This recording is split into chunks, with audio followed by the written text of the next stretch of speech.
Bonjour, aujourd'hui c'est à Vaux-sur-Seine qu'on se retrouve. C'est là que les bagnolards se sont donné rendez-vous. Comme vous allez vous en rendre compte, il y en a pour tous les goûts. Bon, il y a du vent, excusez-moi. Je peux pas faire autrement malgré la bonnette. Ça c'est du solide, avec Volvo.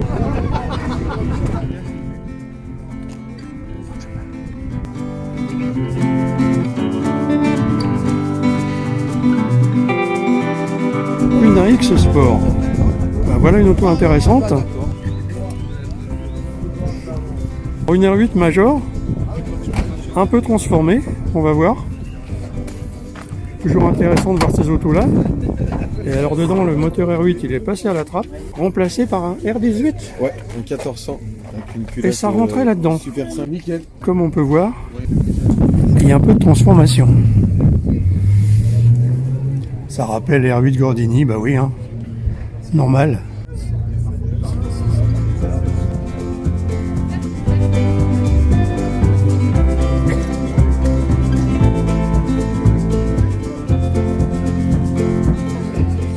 Sunbeam Alpine et Peugeot.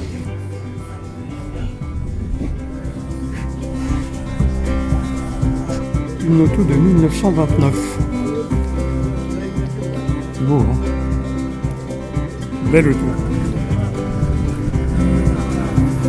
Comme je vous avais dit, il y en a pour tous les goûts. On a une ancêtre. Une belle hot sketch.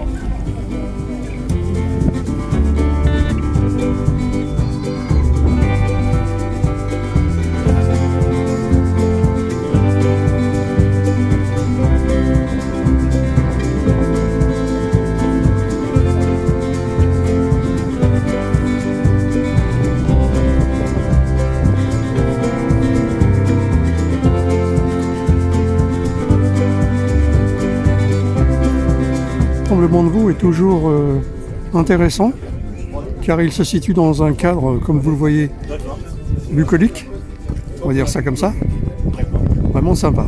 On a la chance d'être sur l'espace du parc de la Martinière avec la Seine d'un côté, les cours de tennis de l'autre, les arbres, les bois, superbe. Tout est là. Si vous avez un coup de fatigue, bah voilà de quoi s'asseoir. Bon, dis-moi, la ronde vauxoise, ça existe depuis combien d'années maintenant? Alors, nous avons débuté les rassemblements mensuels en 2010.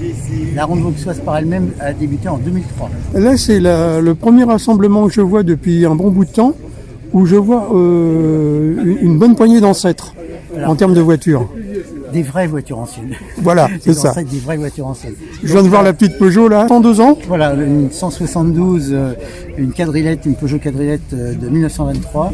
Là, on est sur une 172M, une version évoluée de 1926. Et on a une 6 Peugeot là qui est des années 1929.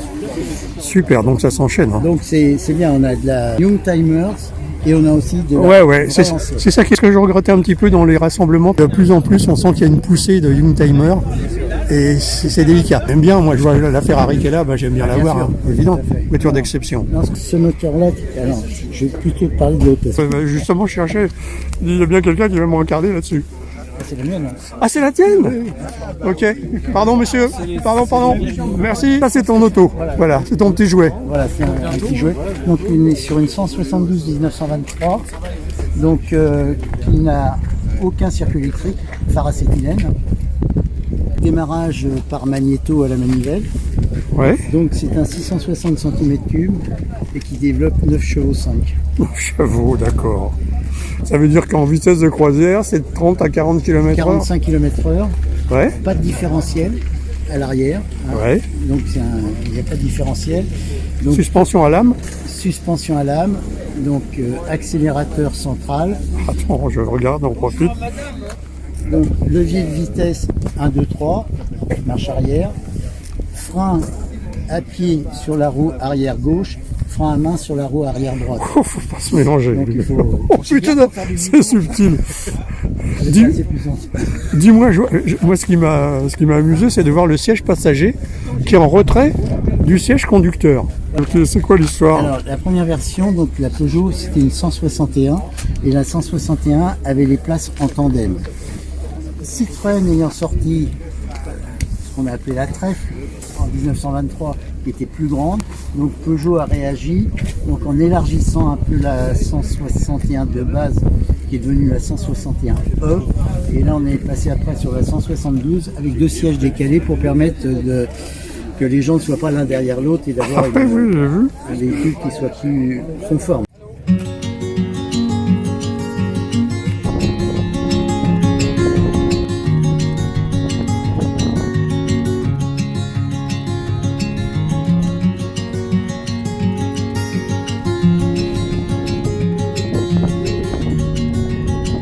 Il y a une démo.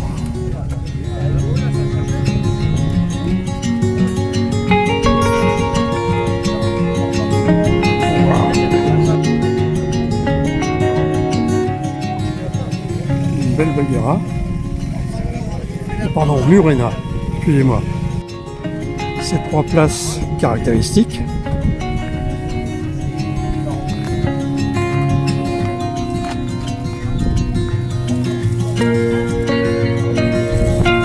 Porsche.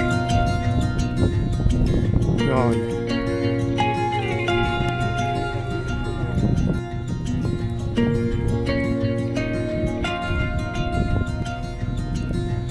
Une R5 Turbo 2. Voilà, ça, c'est beau aussi.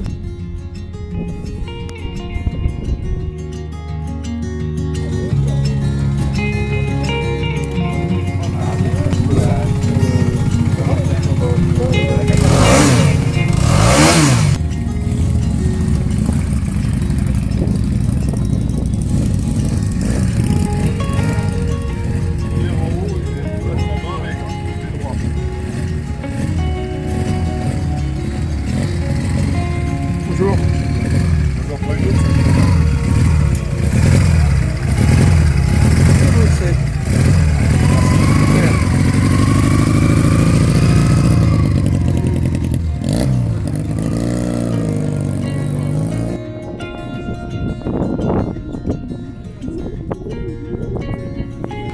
Boîte à fusible bien placée.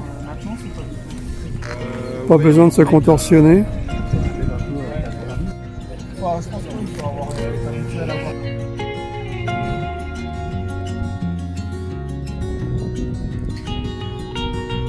Une Twigo, on commence à les voir.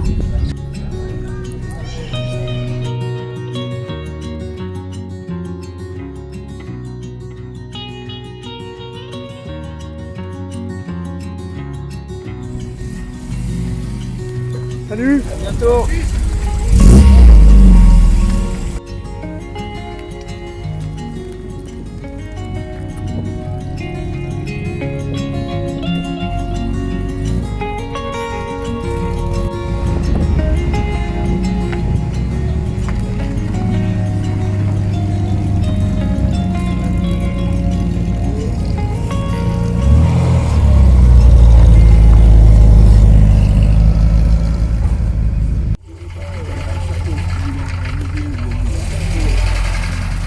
Au revoir. Ce qu'il faut, c'est le pavillon, donc ici on trouve.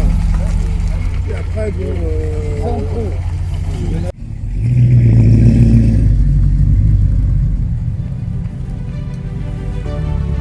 Au revoir, bon tour.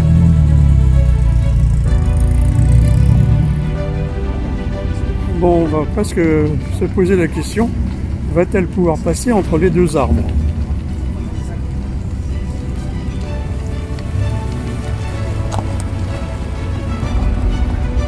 Oui, sans souci.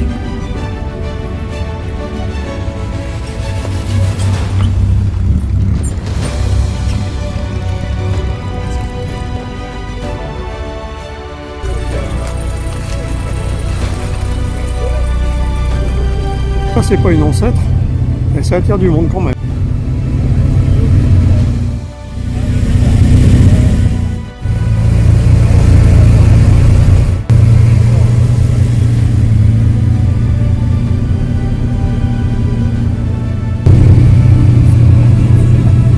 200 chevaux sous le capot. Voilà, monsieur, dame. Bon, il y a quelque chose à voir là? Le moteur. Ciao, ciao tout le monde. Ah bah ouais, c'est pas mal non plus. Ah bah oui, et elle démarre.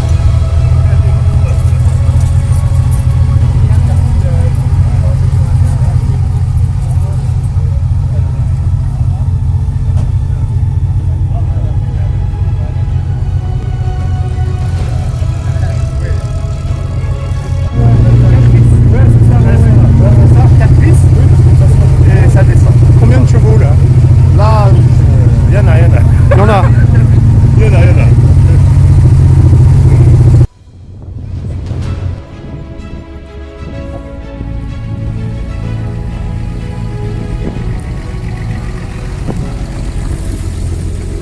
Ça passe.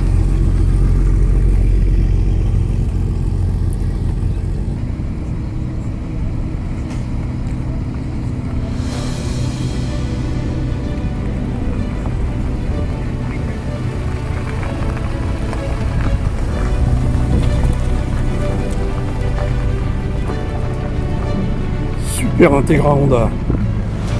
Type R. Ça aussi, ça envoie.